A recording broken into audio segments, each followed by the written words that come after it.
Pada Ibrahim alaihissalam, Ismail diangkat menjadi seorang nabi dan rasul ke-8 oleh Allah Subhanahu wa Ta'ala.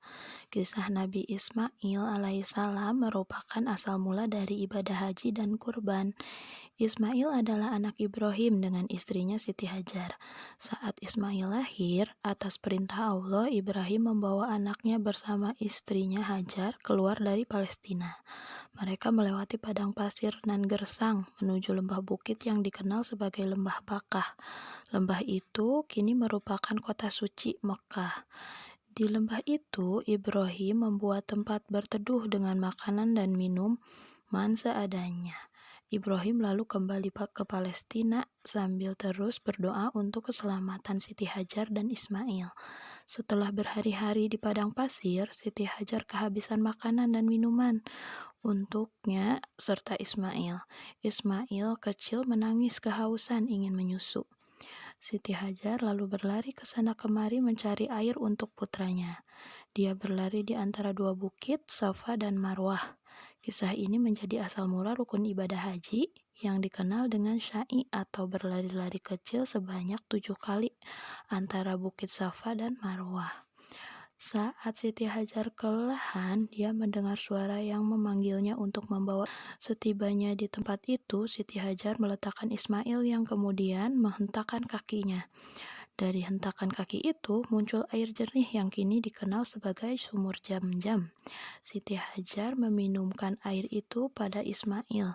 Sumber air itu membuat suku Jumhur berbondong-bondong mendatangi lokasi tersebut.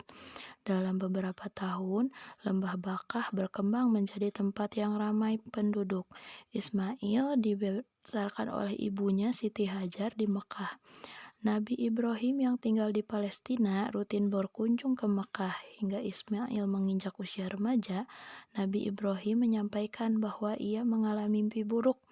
Nabi Ibrahim mengatakan bahwa Allah memerintahkan untuk menyembelih Ismail. Ibrahim lalu meminta pendapat Ismail. "Hai anakku, sesungguhnya aku melihat dalam mimpi bahwa aku menyembelihmu, maka pikirkanlah apa pendapatmu," kata Ibrahim. Lantas dengan gagah berani Ismail meminta ayahnya untuk melakukan perintah Allah itu. "Hai bapakku, kerjakanlah apa yang diperintahkan kepadamu. Insya Allah, kamu dan mendapatiku termasuk orang-orang yang sabar," kata Ismail. Percakapan ini terdapat dalam Al-Quran Surat As-Sof ayat 102.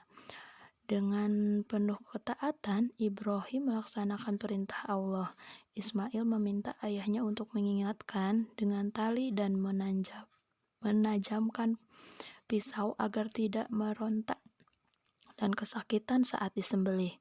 Ismail juga meminta agar pakaiannya diberikan kepada Siti Hajar sebagai kenang-kenangan. Sebelum penyembelihan, Ismail dan Ibrahim berpelukan penuh haru. Ibrahim pun memulai proses penyembelihan dengan menyebut nama Allah.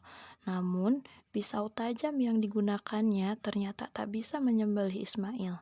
Ismail pun meminta ayahnya untuk menyembelihnya tanpa melihat wajahnya. Namun, tetap saja pisau Ibrahim tidak bisa menyembelih sang anak. Saat itu, Allah berfirman bahwa perintahnya merupakan ujian keimanan untuk Ibrahim dan Ismail. Allah lalu mengirimkan seekor kambing untuk disembelih pengganti Nabi Ismail, dan kami tebus anak itu dengan seekor sembelihan yang besar. Bunyi terjemahan Surat As-Saffat ayat 107. Saat Ismail beranjak dewasa, ia bersama ayahnya kembali mendapat perintah dari Allah untuk membangun Ka'bah di dekat sumur Jam-Jam. Ismail dan Ibrahim membangun Ka'bah dengan penuh doa. Allah lalu mengajarkan Nabi Ibrahim dan Ismail beribadah di Baitullah, yang kemudian menjadi asal mula ibadah haji yang terus dijalankan dari umat Nabi Ibrahim hingga Nabi Muhammad. Keteladanan berbakti kepada orang tua menjadi hikmah penting yang dapat dipelajari dari kisah Nabi Ismail alaihissalam. Nabi Ismail adalah anak yang sangat berbakti pada orang tua. Jika ingin mencari figur keteladanan, lihatlah Nabi Ismail.